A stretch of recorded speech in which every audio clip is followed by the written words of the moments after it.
अस्सलामुअलैकुम, welcome to my channel chemistry eta online. आज की इस वीडियो में हम लोग हाइड्रोकार्बन के चैप्टर से कुछ इंपॉर्टेंट टॉपिक को स्टडी करने वाले हैं। Stability of what, alkyne and heat of combustion. इस वीडियो में हम बेटा इसके एक शॉर्ट ट्रिक सीखेंगे ताकि हम इस पर क्वेश्चनों को बहुत आसानी से सॉल्व करें।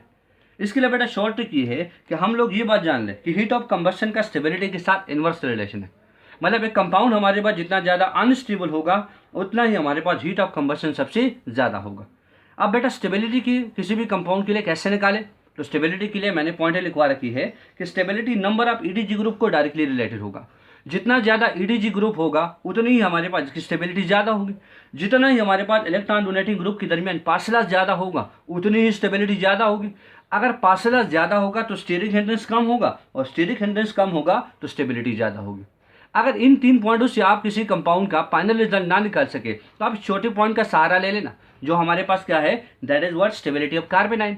कार्बेनाइन हमारे पास क्या है कि जब हमारे पास कार्बन पर एक नेगेटिव चार्ज आ जाता है तो this is set to carbanion. Carbanion का जो स्टेबिलिटी ऑर्डर है तो दैट इज 1 डिग्री कार्बेनाइन सबसे ज्यादा स्टेबल है, देन 2 डिग्री से, देन 3 डिग्री कार्बेनाइन से। नेक्स्ट पॉइंट हमारे पास ये है बेटा कि अगर किसी कंपाउंड में, जैसे अल्कीन की बात हम कर रहे हैं, अगर EWG ग्रुप की नंबर सबसे ज्यादा आ गई तो स्टेबिलिटी हमारे पास घट जाएगी, और स्टेबिलिटी घटी तो हीट ऑफ कंबस्शन हमारे पास सबसे ज्यादा हो जाएगा। नेक्स्ट पॉइंट ये है कि हमारे पास जो EWG कनेक्टेड है इसकी जितनी इलेक्ट्रोनेगेटिविटी बढ़ेगी उतनी ही हमारे पास इस कंपाउंड की स्टेबिलिटी घटेगी। इन पॉइंटों की मदद से हम क्या करेंगे, अपने आने वाली मतलब ये आई हुई क्वेश्चनों को सॉल्व करेंगे।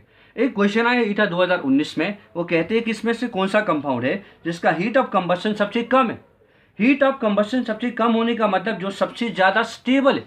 अब देखो बेटा, हमारे पास जो पहला ऑप्शन दे रखा है दैट इज 1 ब्यूटीन। तो देखो कार्बन नंबर 1 पर हमारे पास डबल बॉन्ड है और ब्यूट का मतलब 4 कार्बन, तो 1 2 3 4, तो ये हो गया हमारे पास 1 ब्यूटीन। यहाँ पर लिखा है सिस 2 ब्यूटीन, तो 2 का मतलब क्या है कि पोजीशन नंबर 2 पर डबल बॉन्ड है। ब्यूट का मतलब हमारे पास है 4 कार्बन, और सिस का मतलब क्या है कि जो दो हमारे पास जो ग्रुप है वो सेम साइड कनेक्टेड है।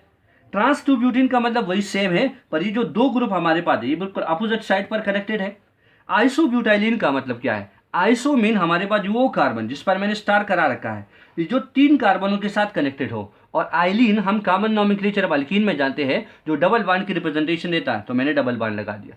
अब आते हैं कि इन क्वेश्चनों को हम सॉल्व करें। अगर पहले क्वेश्चन में देखा जाए बेटा, तो पहले क्वेश्चन में हमारे पास जो पहला ऑप्शन है, तो जो इथाइल ग्रुप आप देख रहे हो, तो this ethyl group is set to EDG। ये तो हमारे पास एक इलेक्ट्रॉन डोनेटिंग ग्रुप यहाँ कनेक्टेड है। अब इस कंपाउंड के साथ कंपैरिजन कर दे, सिस 2 ब्यूटीन में अगर देखा जाए तो हमारे पास 2 अल्काइल ग्रुप है, तो यहाँ पर 1 EDG ग्रुप हो गया, यहाँ पर 2 EDG ग्रुप हो गया। अब मुझे बता दो स्टेबिलिटी सबसे ज्यादा किसकी हो गई, तो सिस 2 ब्यूटीन की। अब आते हैं बेटा, हम लोग ट्रांस 2 ब्यूटीन के साथ कंपेयर करते हैं, क्योंकि इसमें भी 2 EDG है, इसमें भी 2 EDG है। अब हम बात कराते हैं कि बेटा डिस्टेंस की तरफ, डिस्टेंस अगर देखा जाए तो इन दो ग्रुप के दरमियान डिस्टेंस कम है और इन दो ग्रुप के दरमियान डिस्टेंस ज्यादा है। जो जितना डिस्टेंस ज्यादा होगा तो डिस्टेंस ज्यादा होने की वजह से स्टेबिलिटी बढ़ेगी। क्यों? क्योंकि इन दोनों ग्रुप के दरमियान स्टेरिक हिंड्रेंस सबसे कम है, तो हमारे पास जो ट्रांस 2 ब्यूटीन है इसकी स्टेबिलिटी थोड़ी और बढ़ गई।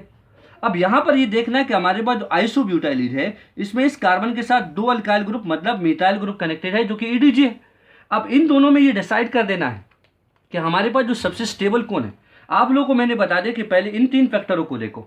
अगर इन 3 फैक्टर से और हमारे पास कोई रिजल्ट नहीं निकल रही है तो हम क्या करेंगे बेटा, हम कार्बेनाइन की तरफ जाएंगे।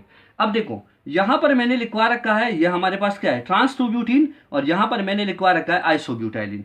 मतलब यहां पर क्या है, मैंने जो CH3 है उसको CH2H के फॉर्म में लिखवा रखा है। यहां पर क्या होता है बेटा, हमारे पास इसमें हाइपर कंजुगेशन होता है। हाइपर कंजुगेशन का मतलब हमारे पास जब सिग्मा इलेक्ट्रॉन रेजोनेंस में पार्टिसिपेट करा दे तो this is set to hyperconjugation. अब देखो, अगर ये अपना इलेक्ट्रॉन इस कार्बन को दे दे तो यहां पर ये 5 इलेक्ट्रॉन इस कार्बन पर शिफ्ट हो जाएगा, तो यहां पर इसको हम ऐसे लिखवा देंगे बेटा, कार्बन कार्बन के दरमियान सिंगल बॉन्ड, CH2 के दरमियान डबल बॉन्ड हो जाएगा, यहां पर H, यहां पर H, यहां पर मिथाइल ग्रुप, और इस कार्बन पर चार्ज आ गया दैट इज नेगेटिव, ये कार्बेनाइन बन गया। अब इस कार्बेनाइन पर देखो बेटा, कार्बेनाइन के साथ हमारे पास क्या है, वो 2 कार्बन कनेक्टेड है या 2 हमारे पास अल्काइल और अल्कीनाइल ग्रुप कनेक्टेड है। ये दोनों ग्रुप हमारे पास क्या है, this is EDG। Negative charge का मतलब क्या है, ये एक बोझ की तरह है। अब यहां पर दोनों हमारे पास डोनेटर है, दोनों इसको इलेक्ट्रॉन दे रहे, तो एक इस पर बोझ है, इसका बोझ और बढ़ गया तो इसकी स्टेबिलिटी घट गई। अब आइसोब्यूटाइलिन को देखें, अगर यहाँ पर ये हाइपर कंजुगेशन करा दे, मतलब सिग्मा इलेक्ट्रॉन रेजोनेंस में पार्टिसिपेट करा दे, तो ये पाई इलेक्ट्रॉन इधर शिफ्ट हो जाएगा। तो ये कुछ ऐसे हो जाएगा, CH2 डबल बॉन्ड C, यहाँ पर CH3, यहाँ सिंगल बॉन्ड C, और कार्बन पर एक चार्ज आ गया, दैट इज नेगेटिव। इस कार्बन को देखो बेटा, ये कार्बन के साथ डायरेक्ट क्या कनेक्टेड है बेटा, एक कार्बन। और ये एक कार्बन, इसका मतलब क्या है कि ये ओवरऑल हमारे पास एक ईडीजी ग्रुप हो गया। अब आप मुझे बताओ, यहाँ पर 2 ईडीजी ग्रुप कनेक्टेड थे, यहाँ पर एक ईडीजी ग्रुप कनेक्टेड है। तो मतलब अगर हम स्टेबिलिटी के रिस्पेक्ट में देखते तो 1 डिग्री कार्बेनाइन इज मोर स्टेबल, और यहाँ पर ये क्या है 2 डिग्री कार्बेनाइन, तो 2 डिग्री कार्बेनाइन सबसे इनमें से कम स्टेबल होगा। तो यहाँ पर हम लोगों ने जो करेक्ट आंसर मार्क कर देना है, जो सबसे ज्यादा स्टेबल कौन है, तो the correct answer is option D, isobutylene. अब second question same to same है, ईटा 2017 का क्वेश्चन है, और इसमें कहते हैं कि लीस्ट स्टेबल कौन है। तो सिंपल सा फंडा है कि लीस्ट स्टेबल हमारे पास क्या है कि स्टेबिलिटी सबसे कम उसकी होगी जिसका हीट ऑफ कंबस्शन सबसे ज्यादा है। तो क्लियर। अब यहां देखो बेटा, लीस्ट स्टेबल का मतलब जिसमें हमारे पास नंबर ऑफ ईडीजी ग्रुप सबसे कम हो, तो सबसे कम ईडीजी ग्रुप हमारे पास किसमें है बेटा, दैट इज 1 ब्यूटीन में। देखो एक ईडीजी ग्रुप कनेक्टेड है, तो the correct answer is what, option A. अब नेक्स्ट क्वेश्चन हम लोग को जो दे रखा है वो सिंपल सा क्वेश्चन है, अल्कीन से निकाला गया है। कहते हैं कि हमारे पास इस हाइड्रोकार्बन में अल्कीन कौन सा है। तो अल्कीन हम बेटा सब जानते हैं, अल्कीन का जनरल फार्मूला है CnH2n। अब सब में हमारे पास देखा जाए तो हमारे पास क्या है, इसमें हम लोग को 5 कार्बन और 4 कार्बन दे रखे हैं, 3 ऑप्शन में 5 कार्बन। तो पहले 5 को देखते हैं, तो C5 और 5 का डबल हमारे पास 10 हो जाएगा, यही तो अल्कीन है। तो the correct answer is what, option B.